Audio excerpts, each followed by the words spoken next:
Hay dos pasajes paralelos. El uno está en Efesios capítulo 2, el verso 8 al 10. Y el segundo texto está en Tito capítulo 3, del verso 4 al verso 6. Vamos a leer primero Efesios 2, 8 al 10.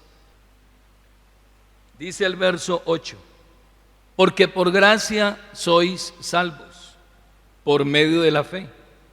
Y esto no de vosotros, pues es don de Dios, no por obras, para que nadie se gloríe, porque somos hechura suya, creados en Cristo Jesús para buenas obras, las cuales Él preparó de antemano para que anduviésemos en ellas.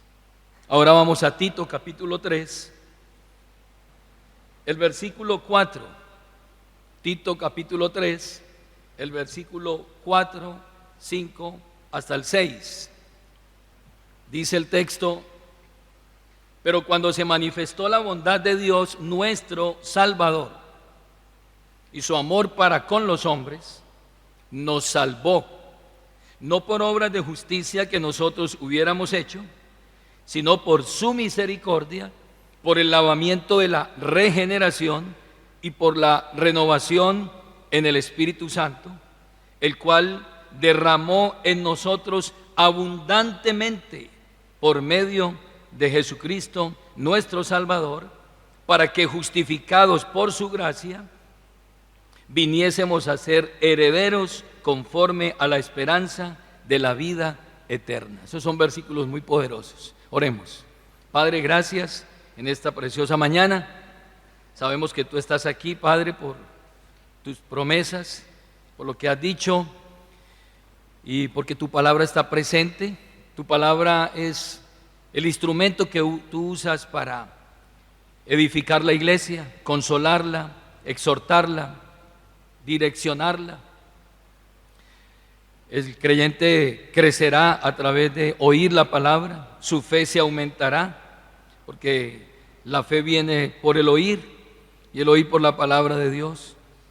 Y te pedimos, Señor, que podamos con reverencia estar atentos en esta preciosa mañana. Lo pedimos en el nombre de tu amado Hijo Jesucristo. Amén.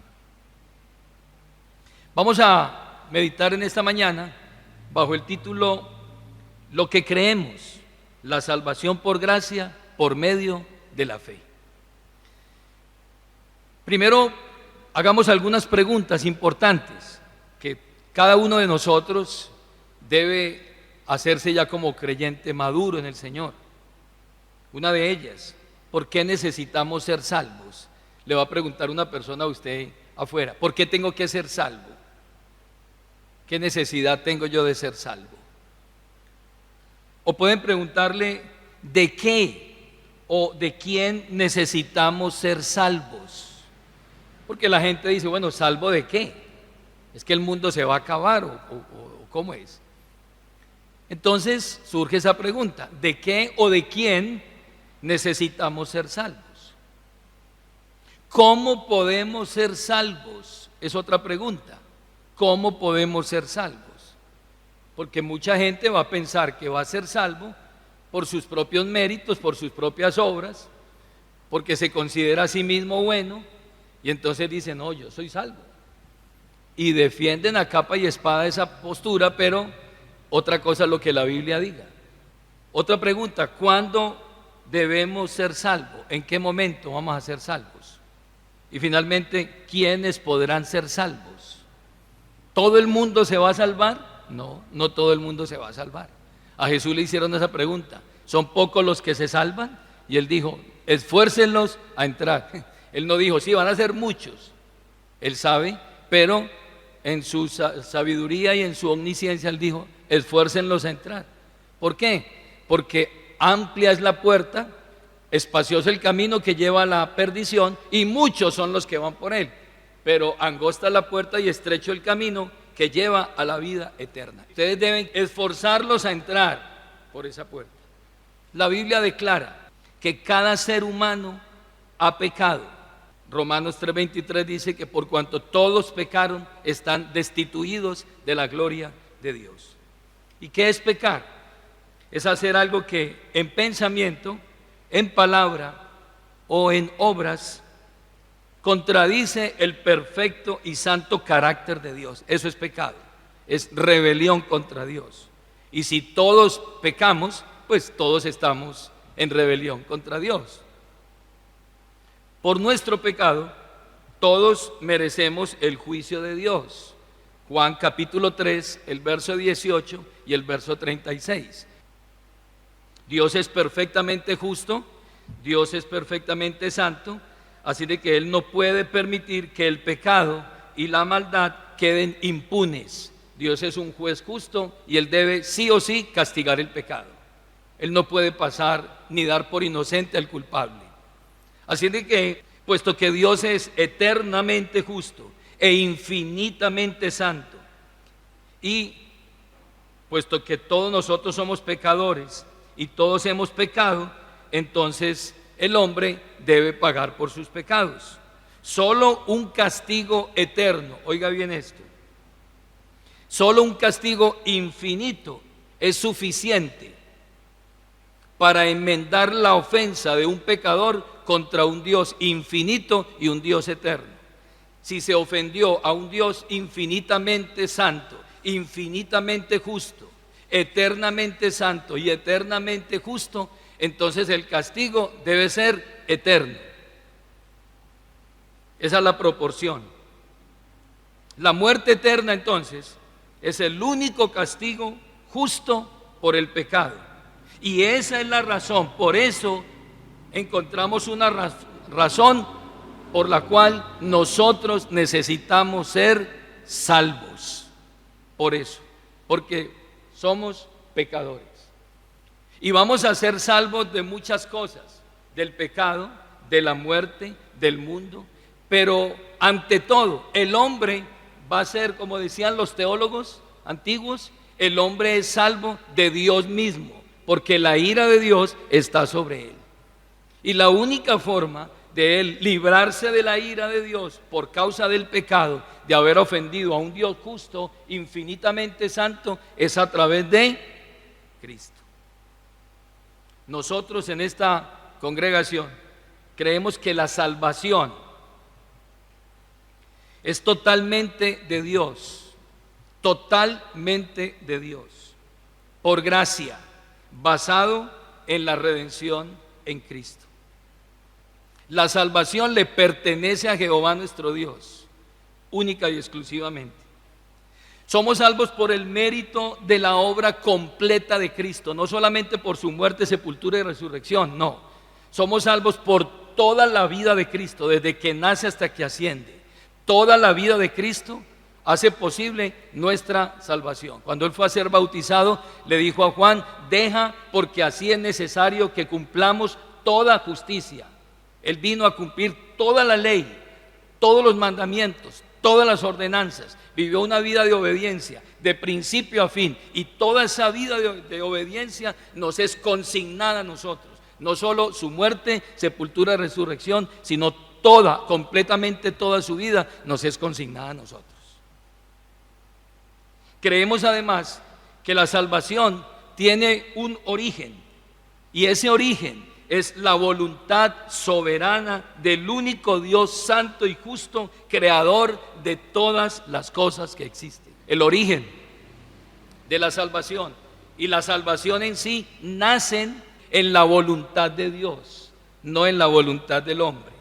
Y al estar cautiva o esclavizada por el pecado, su voluntad, sus pensamientos, sus emociones que permearon el pecado y lo imposibilitan, su voluntad está coartada por el pecado. Quiero invitarle para que vaya a Efesios capítulo 1, para que usted mire que es única y exclusivamente por la voluntad soberana de Dios que el hombre es salvo. En los versos 5, 9 y 11 de Efesios 1 muestra claramente que la salvación es por la voluntad soberana de Él. Verso 5: en amor, habiéndonos predestinado para ser adoptados hijos suyos por medio de Jesucristo, según el puro afecto de su voluntad. ¿La voluntad de quién? De Dios. Verso 9.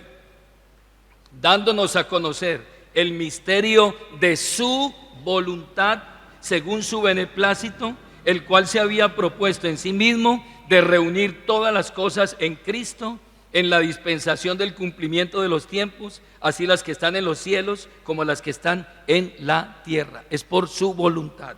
Verso 11.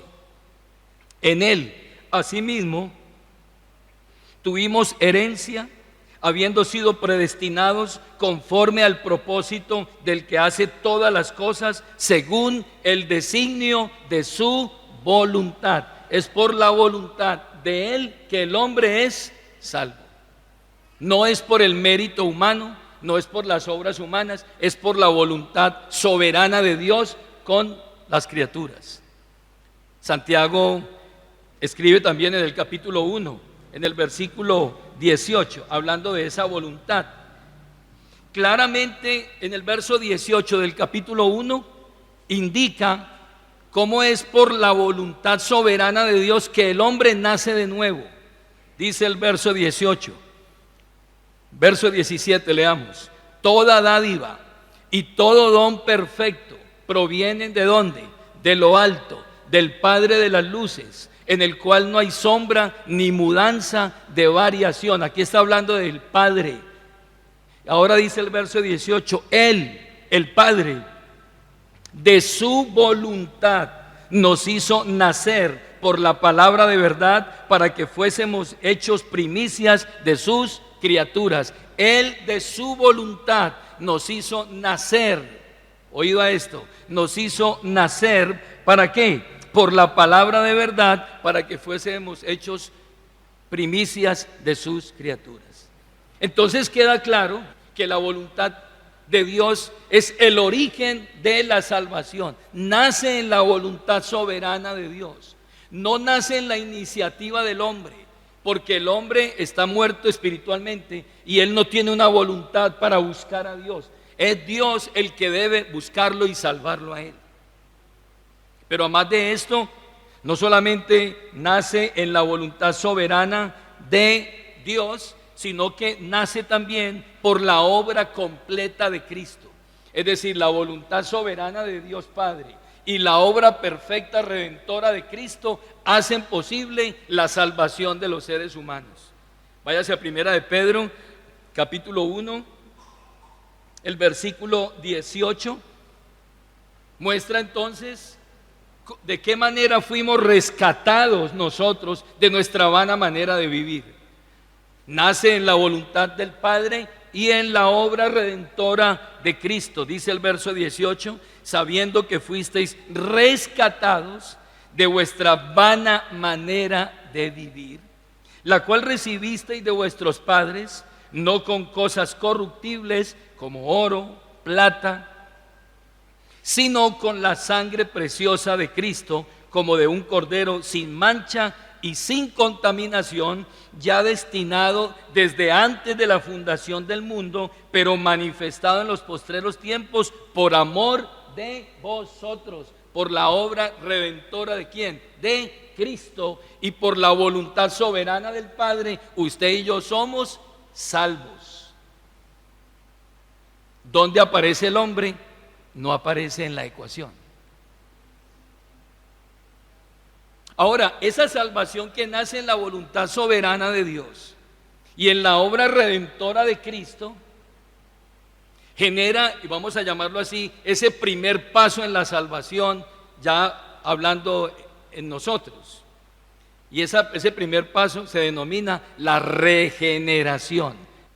El diccionario define esta palabra como dar nuevo ser a algo que degeneró. Es restablecer, es reconstruir, es renovar, es reformar, es recuperar. La preposición re es volver a. Renacidos, volver a nacer, como le dijo Jesús a Nicodemo allí en el capítulo 3 de Juan. Tienes que nacer de nuevo o renacer. Eso es regenerar. Entonces, habiendo sido salvos en la voluntad soberana del Padre, a través de la obra de Cristo, en nosotros se produce algo que se llama la regeneración. Creemos que la regeneración, nosotros creemos que la regeneración es una obra sobrenatural del Espíritu Santo, mediante el cual el Espíritu Santo infunde en nosotros la naturaleza divina y la vida divina de Dios en nosotros. Eso hace el Espíritu Santo. Regeneración no es tomar una persona, llevarla a un centro de rehabilitación, apartarla del lugar, que no se vea con nadie, controlarle las visitas, controlarle el dinero, encerrarlo. No, eso no regenera absolutamente a nadie. ¿Por qué? Porque el corazón del problema es el problema del corazón. Ahí está el problema. Y el corazón solamente lo conoce ¿quién? Dios.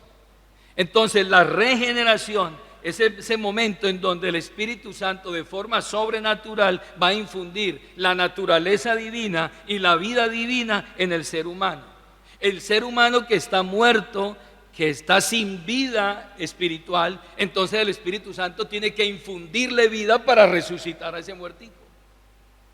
Jesús se paró allí mostrando a través de un milagro que él hizo frente a la tumba de Lázaro, y él tuvo que llamar a ese muerto para que saliera de la tumba. Le infundió vida con sus palabras. La Biblia dice entonces que el hombre está muerto. Efesios capítulo 2, el verso 1, y Colosenses 2:13 dice: y a vosotros, estando muertos en pecados y en la incircuncisión de vuestra carne, os dio vida juntamente con él, perdonándoos todos vuestros pecados. Estando ustedes ¿qué? Muertos, él les dio vida a ustedes, espiritual. Así de que a ese hombre, a esa mujer que están muertos en delitos y pecados, el Espíritu Santo de forma sobrenatural tiene que infundirles vida espiritual para que ellos puedan tener la capacidad de escuchar la voz de Dios. Y eso se llama regeneración. Tito habla de ello, lo acabamos de leer al principio de la reunión. Tito capítulo 3, volvamos allá al texto. Capítulo 3 habla de la regeneración, de volver a nacer, de volver a crear.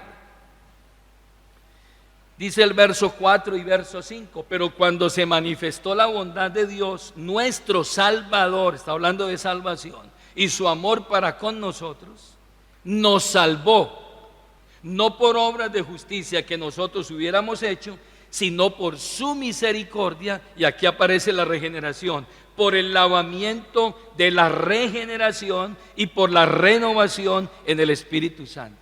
¿Quién hizo esa obra en usted?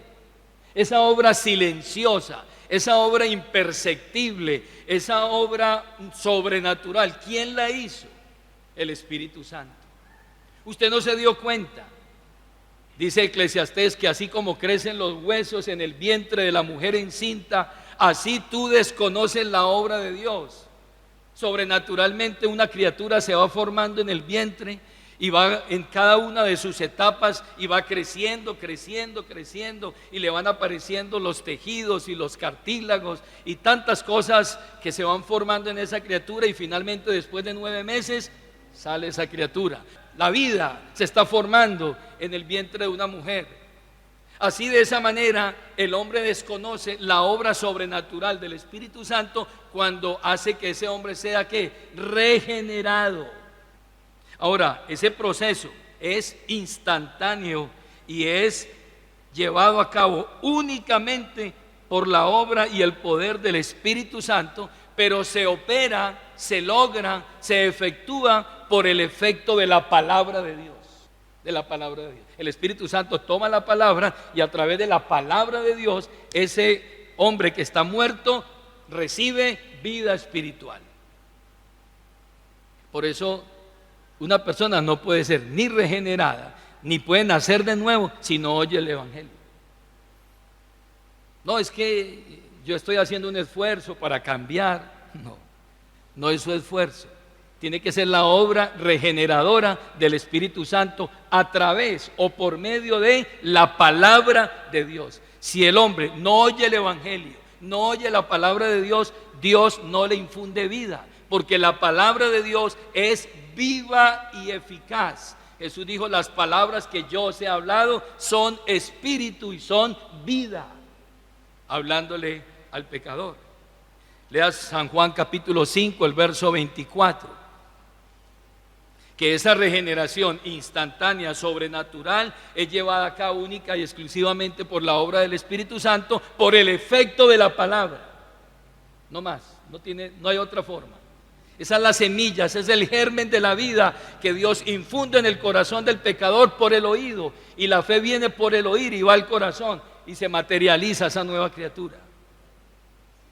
San Juan capítulo 5, el verso 24 dice: de cierto os digo, el que oye mi palabra y crea el que me envió, tiene ¿qué?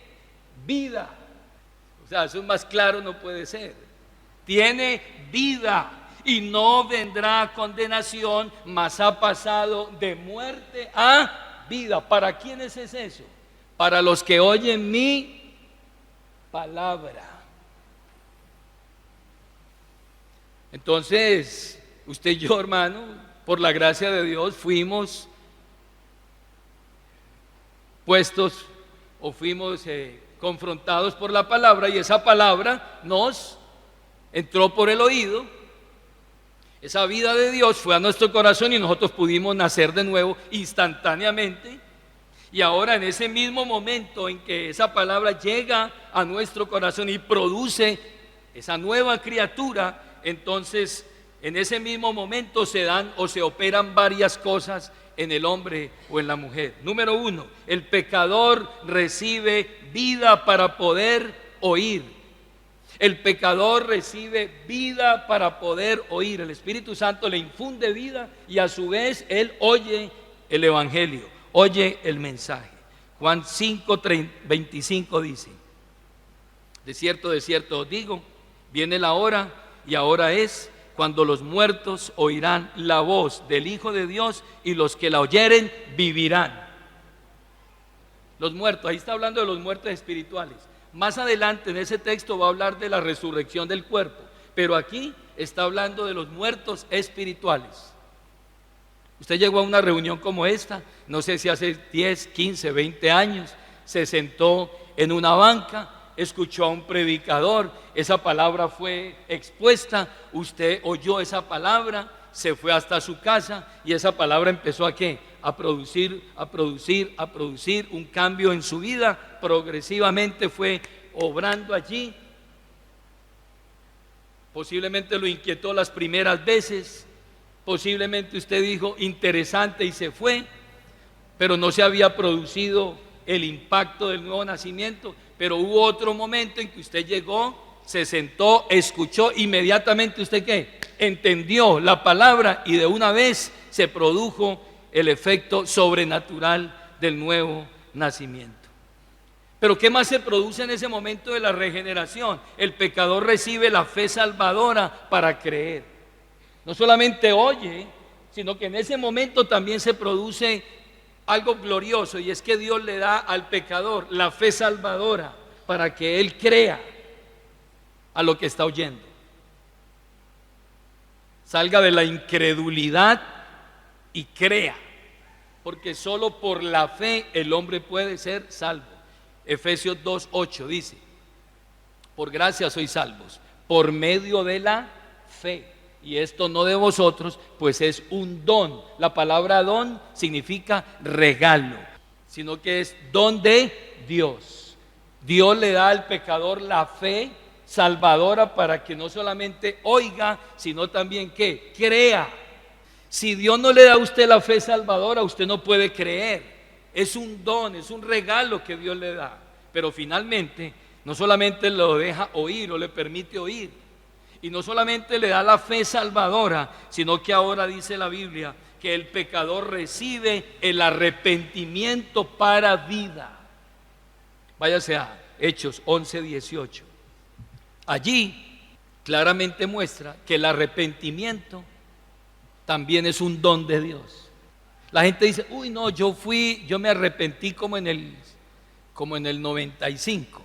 No, usted no se arrepintió. Dios le dio el arrepentimiento para vida.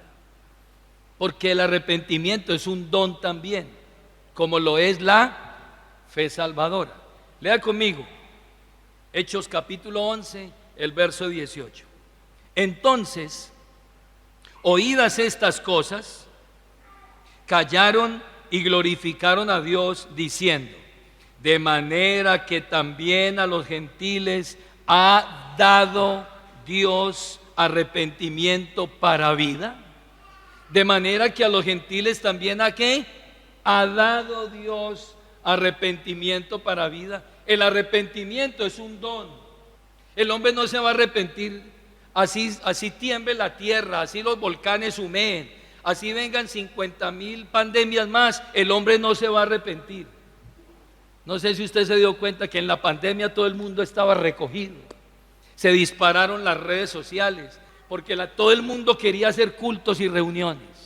Y todo el mundo hizo votos de consagración porque sintieron que la muerte les estaba respirando aquí en la nuca. La Biblia habla en Apocalipsis, dice que después de esas plagas y en medio de las plagas, ni con eso se arrepintieron. ¿Por qué? Porque el arrepentimiento es un don. Dios le da al pecador un don que se llama arrepentimiento para que él se arrepienta para vida. De manera que Dios también le ha dado a los gentiles el arrepentimiento para vida, dice la Escritura. Así de que lo que nosotros debemos orar por nuestros familiares es que el Señor les conceda el don de oír, el don de la fe y el don de arrepentirse para que se salven. Es un regalo de Dios, no es de vosotros, para que nadie se gloríe. Dios es el artífice de la salvación, de principio a fin. Él es el que comienza la obra, Él es el que la termina. Todo lo que recibimos en la salvación viene ¿de dónde? De Dios. Para que el hombre y la soberbia del hombre queden acabadas, la jactancia humana quede borrada y Dios sea glorificado y exaltado. El fruto, ahora después de haber recibido esa fe salvadora y ese arrepentimiento, entonces la regeneración genuina es manifestada en frutos dignos de arrepentimiento. Y esto es muy importante aquí, hermanos, porque tradicionalmente hemos escuchado en aquellas grandes campañas evangelistas: se arrepintieron 17,000. Mucha gente, gloria a Dios. Pero preguntémonos, ¿están dando el fruto de arrepentimiento? Porque la Biblia dice: por los frutos los conoceréis. Por el fruto que producen.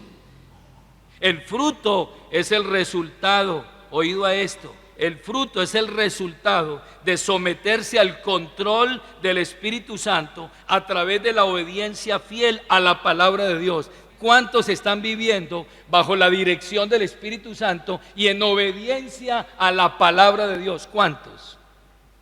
Porque de lo contrario no son salvos. Así de que la regeneración genuina se manifiesta en frutos dignos de arrepentimiento que se muestran en actitudes, conductas justas. Las buenas obras serán la evidencia, oído a esto, y de eso hemos hablado mucho aquí en este púlpito, de las evidencias de la salvación. Tienen que haber unas evidencias de que ese hombre que se arrepintió, que nació de nuevo, está mostrando a través de las evidencias del fruto y de las obras que ese hombre ha sido regenerado. Efesios 2:10, léalo conmigo por favor. Porque uno usualmente escucha: no, es que él hizo la oración de fe. Pero es que si usted hace una oración, eso no es garantía de que usted es salvo. Yo conocí una persona que llegaba a un semáforo: hagan la oración de fe. A ver, repita conmigo. ¿Cuánto demora un semáforo en cambiar? Segundos. Y el hombre decía: no, en cada salida Dios está salvando a través de esa oración decenas. No, no es una oración. La oración hace parte de confesar con su boca que Jesús es el Señor, pero tiene que haber evidencia de que esa persona es salvo. ¿Cómo? A través de frutos, de obras y de evidencias que muestran que Él tuvo un nuevo nacimiento. Efesios 2:10 dice: porque somos hechura suya, creados en Cristo Jesús para buenas obras, las cuales Él preparó de antemano para que anduviésemos en ellas. Obras, evidencias. Usted no es salvo por las obras, usted hace obras porque ya es salvo. Entonces uno escucha, no, yo estoy seguro que Él es salvo. ¿Tiene evidencias? ¿Produce el fruto? ¿Vive como un salvado? Muéstrame los frutos de la salvación. Y eso se genera a través de la obediencia. Esta obediencia hace que el creyente sea conformado más y más a la imagen de nuestro Señor Jesucristo. Entonces el primer paso es ¿cuál? Regeneración. ¿Cómo se produce? Por el oír la palabra de Dios. ¿Qué produce? Arrepentimiento y evidencias que son frutos u obras que muestran una vida transformada. Ahí hay una verdadera regeneración. El segundo paso en esa salvación se opera porque ahí hay una justificación. Al dar Dios arrepentimiento, al instante, al momento en que ese hombre se arrepiente, entonces es justificado. Y aquí vamos a hablar de la parte legal de la salvación. Romanos 8:33, ¿qué dice? ¿Quién acusará a los escogidos de Dios? Dios es el que justifica. ¿Quién lo justifica a usted? Dios, no más. ¿Y por qué Dios lo justifica? Porque el agraviado es Dios. Así de que creemos que en la salvación también se produce en esa persona la justificación. Somos justificados delante de Dios, el cual es un acto por medio del cual Dios declara justos a aquellos pecadores que están en contra de Él. Esa justificación, a través de la fe en Cristo, el hombre se arrepiente de sus pecados. Lea Hechos 2:38, usted debe saberlo de memoria. Pedro les dijo: arrepentíos y bautícese cada uno de vosotros en el nombre de Jesucristo para perdón de los pecados y recibiréis el don del Espíritu Santo. Pero primero tienen que arrepentirse para que sus pecados sean perdonados. Debe haber un arrepentimiento genuino y debe haber una confesión con su boca. Ahí viene la oración, pero ya ha sido regenerado. Segunda de Corintios 4:5, debe haber una confesión con su boca que Jesucristo es el soberano y el Señor de su vida. Dice segunda de Corintios 4:5, porque no nos predicamos a nosotros mismos, sino a Jesucristo como Señor y a nosotros como vuestros siervos por amor de Jesús. Si usted confiesa que Jesús es el Señor y cree en su corazón que Dios le levantó de los muertos, usted será salvo. ¿Recuerda ese primer momento en que usted confesó a Cristo como Señor? Que usted sometió su voluntad a Él, que usted dijo: yo no voy a seguir andando en mis propios pensamientos, en mis propios deseos, en mis propias ideas. Yo voy a renunciar a eso y me voy a someter en obediencia a Dios. Ahí hubo un reconocimiento de usted y de mí de que Él es el que tiene el control y el señorío sobre nuestra vida.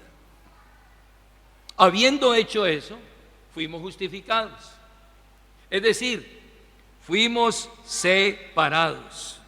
Esta justicia es totalmente independiente de cualquier virtud que usted haga, de cualquier mérito humano. La Biblia dice que las justicias del hombre son como trapos de inmundicia delante de Dios. No valen las justicias humanas. Lo que cuenta es la justicia divina. ¿Y qué pasa cuando usted es justificado? Fruto del arrepentimiento. Pasa algo extraordinario. Váyase a Colosenses 2:14. Colosenses 2:14. Automáticamente, por haber sido justificados, producto de un arrepentimiento genuino, dice la Escritura, Colosenses 2:14, nuestros pecados le fueron consignados a Cristo. Automáticamente, nuestros pecados le fueron ¿qué? Consignados a Cristo. 2:14 de Colosenses, dice la Biblia, anulando el acta de decretos que había contra nosotros, que nos era contraria, quitándola de en medio y clavándola en la cruz. ¿Qué pasó allí en la cruz? ¿Qué era lo que estábamos recordando ahora en la cena? Lo que pasó en la cruz. ¿Y qué pasó en la cruz? Los pecados nuestros le fueron imputados a Él. Dice, anulando el acta de los decretos que había contra nosotros, que nos era contraria, dice, quitándola de en medio y clavándola en la cruz. Sus pecados completamente, sus pecados pasados, presentes y futuros, le fueron quitados a usted y fueron llevados a la cruz, fueron clavados en la cruz y le fueron imputados o consignados a Él. Y ahora la justicia suya de Cristo le es imputada a usted. Hay un intercambio. Lea lo que dice 2 Corintios 5:21. Al que no conoció pecado, por nosotros Dios el Padre lo hizo pecado, para que nosotros fuésemos hechos justicia de Dios en Él. ¿Sí me hago entender ese cambio? ¿Sí me hago entender esa imputación de cargos? ¿Ha escuchado usted en los juicios? Cuando el fiscal viene con un cartapacho así de grande a acusar ¿a quién? Al sindicado, y él habla de imputación de cargos. La imputación de cargos es que van a mostrar los cargos que hay contra ese hombre. Amados, contra nosotros había una lista así, interminable de pecados. Dice Pablo que les era contraria a ustedes, todo contrario. Pero ¿sabe qué hizo Cristo en la cruz? La quitó de en medio. ¿De en medio de quién? De Dios, que es el ofendido, y del pecador, que es el ofensor. Y esos pecados estaban entre Él y nosotros, y habían generado una separación entre Dios y nosotros, y esos pecados habían hecho una brecha, y lo que Cristo hizo fue, quitando esa lista de en medio, la tomó y la clavó en la cruz, y llevó todo el pecado sobre sí. Váyase a Isaías capítulo 53. Todos sus pecados en la cruz fueron cargados sobre Cristo. Vea conmigo. Dice el verso 4. Ciertamente llevó Él nuestras enfermedades, sufrió nuestros dolores, nosotros le tuvimos por azotado, por herido de Dios y abatido. Mas Él herido fue por nuestras rebeliones, molido por nuestros pecados. El castigo de nuestra paz fue sobre Él, y por su llaga fuimos nosotros curados. Todos nosotros nos descarriamos como ovejas, cada cual se apartó por su camino, mas Jehová cargó en Él el pecado ¿de quién? De todos nosotros. Todos nosotros habíamos pecado, y el Padre cargó el pecado de todos nosotros sobre Él. ¿Cuánto pesa eso? ¿Cuánto pesa un pecado? Por eso Cristo, cuando estaba orando en Getsemaní, dice que su sudor era como gotas de sangre. La angustia que estaba pasando allí por llevar el peso de todo el pecado, dice que Jehová cargó en Él el peso de todo el pecado, lo consignó en Él, lo aplastó. Getsemaní significa prensa de aceitunas. Las aceitunas eran puestas en Getsemaní, eran metidas en bolsas de tela, y una prensa de piedra tomaba esa bolsa llena de aceitunas y empezaba a presionar, a presionar, a presionar, a presionar, a presionar. Iba majando, presionando esas aceitunas, y el aceite iba saliendo de esa bolsa, se iba por canales de piedra, llegaba hasta un recipiente de piedra, de allí se almacenaba. Pero esas aceitunas finalmente le sacaban todo el jugo que había dentro. ¿Sabe qué pasó en Getsemaní? Cristo en Getsemaní fue aplastado, fue presionado, fue majado por el pecado, por el peso del pecado de todos nosotros, y finalmente fue a la cruz y entregó toda su sangre por nosotros, y toda la lista de pecados que había contra nosotros le fue consignada a Él y cargada a Él, y nosotros fuimos liberados de ese pecado. Ahora la justicia de Él me es imputada a mí, la vida de Él me es consignada a mí, y ahora el Padre no me ve a mí como un pecador, me ve como un santo. Impresionante. Me ve como un santo, yo no he hecho nada, y la justicia de Él, ahora Él me ve justo, me ve reconciliado, me ve como un hijo por esa obra redentora que se dio en la cruz. Por medio de este acto de intercambio, escuche bien esto importante, por medio de este cambio que se dio en la cruz, entonces ahora Dios el Padre puede ser el justo y el que justifica al que es de la fe de Jesús. Por ese intercambio, Dios el Padre es llamado justo, porque Dios el Padre no pasó por alto el pecado, castigó el pecado, solo que lo castigó en el cuerpo de Cristo y no en el de nosotros, sino en un sustituto a quien le fueron consignados nuestros pecados. Pero el Padre ahora es justo, porque Él es justo, y dice, Él es el justo y el que justifica al que es de la fe de Jesús. La salvación sigue. Por eso, hermanos, tenemos que tener cuidado, y se lo digo con mucho amor, que no basta con una oración. No es que Él hizo la oración. La salvación es muy amplia para decir que porque llenó un formulario o porque hizo una oración ya es salvo. No. Ahora viene la santificación. Y escucha esto, creemos que todo creyente es santificado o apartado, separado para Dios por medio de la justificación.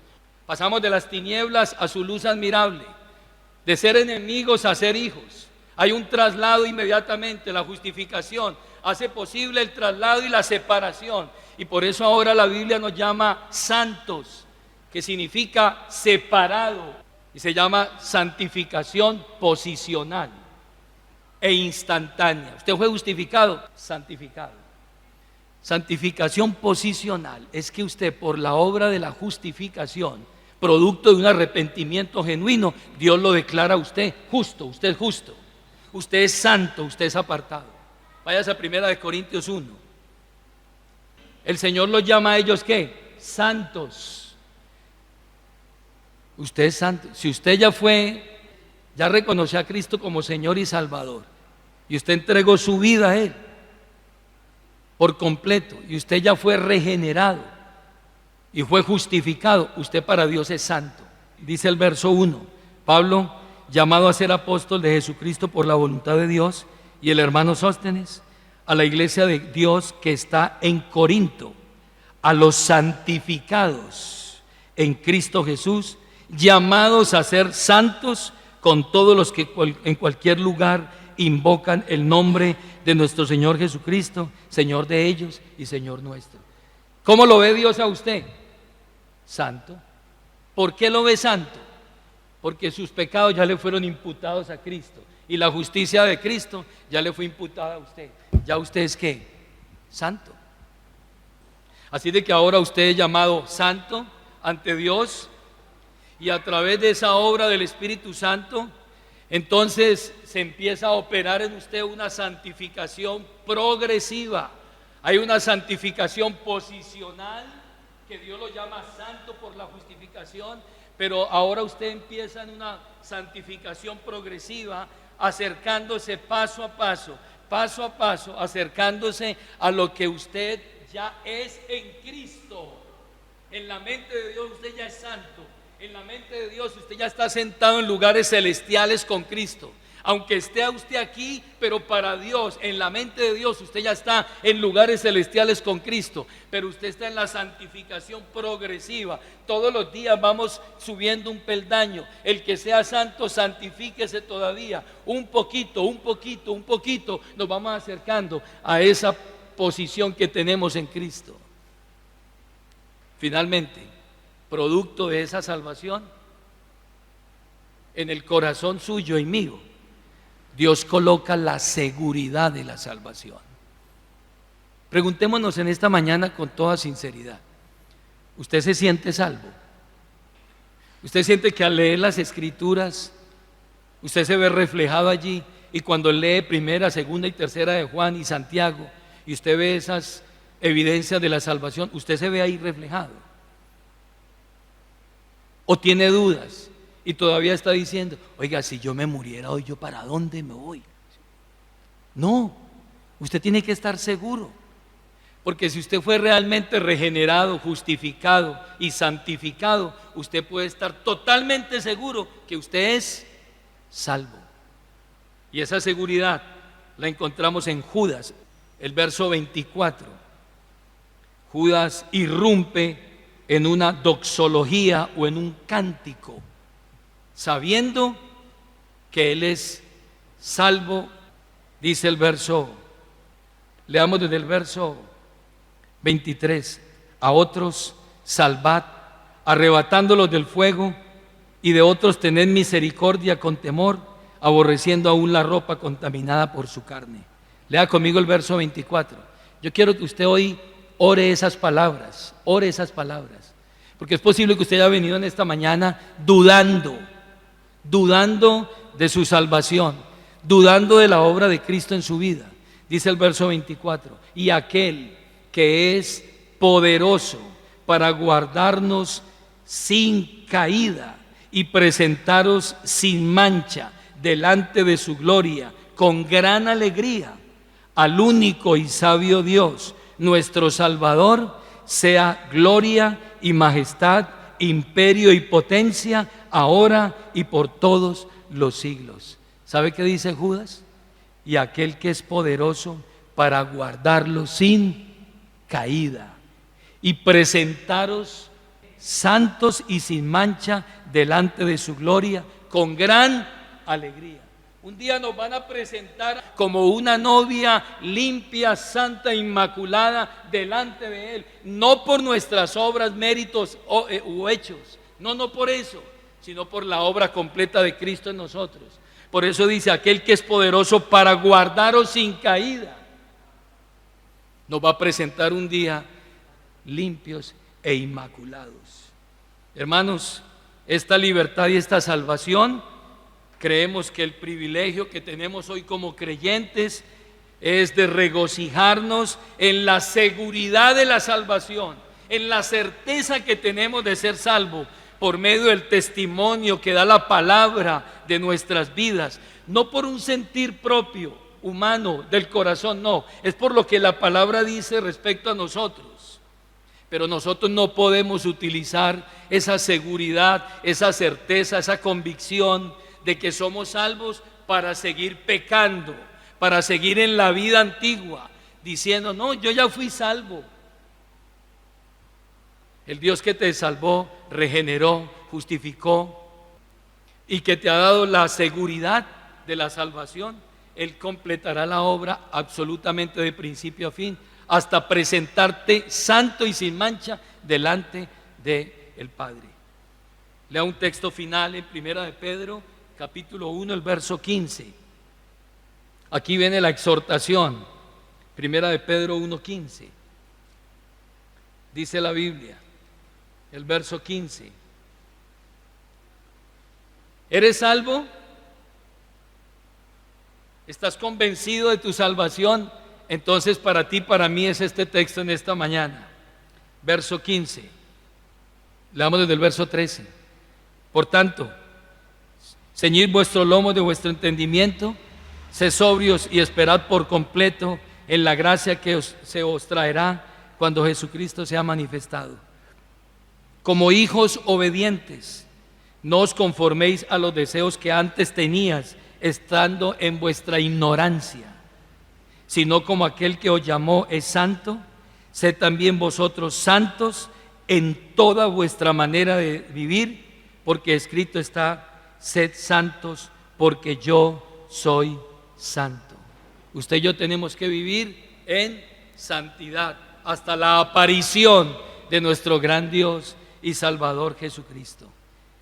Y como dijo Pablo, ¿qué pues? ¿Pecaremos porque ya no estamos bajo la ley sino bajo la gracia? En ninguna manera. seguirán pecando porque se sienten muy seguros de la salvación. No, no podemos hacerlo.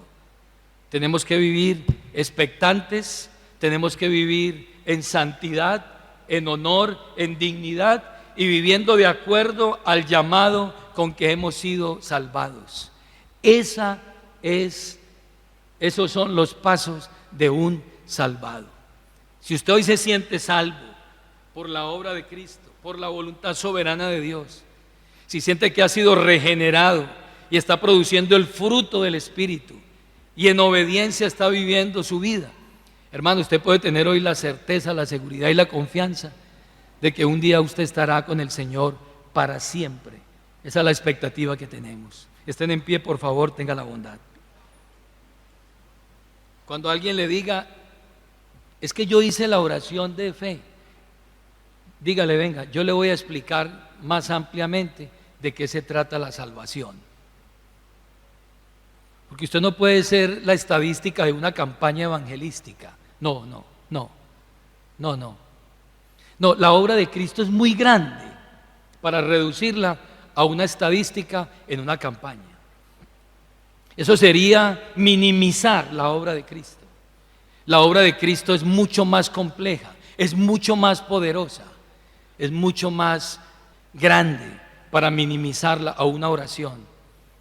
Y no quiero decir con esto que esa persona no lo haya hecho de corazón, puede que lo haya hecho de corazón, pero se necesita que esa persona muestre evidencias y esté perseverando en la santidad y en el temor a Dios y esté expectante respecto a la venida del Señor.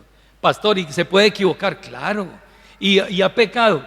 Puede que peque, pero la Biblia dice, hijitos, estas cosas os he escrito para que no pequéis, pero si alguno hubiere pecado, abogado tenemos para con el Padre, a Jesucristo el justo. En eso creemos en esta congregación respecto a la salvación. Oremos. Padre, tú eres bueno, bondadoso, misericordioso. Gracias por esta salvación tan grande que costó un precio altísimo, la sangre de tu unigénito, de tu amado Jesucristo, quien se entregó a sí mismo por nosotros, el justo por los injustos, para llevarnos a ti, Padre Celestial. Has producido en nosotros la regeneración, la transformación, el cambio sobrenatural. Nos ha sido imputada la justicia de Cristo y nuestros pecados le fueron imputados a Él en la cruz. Por eso hoy tenemos la seguridad de que somos justos delante de ti, Padre Celestial.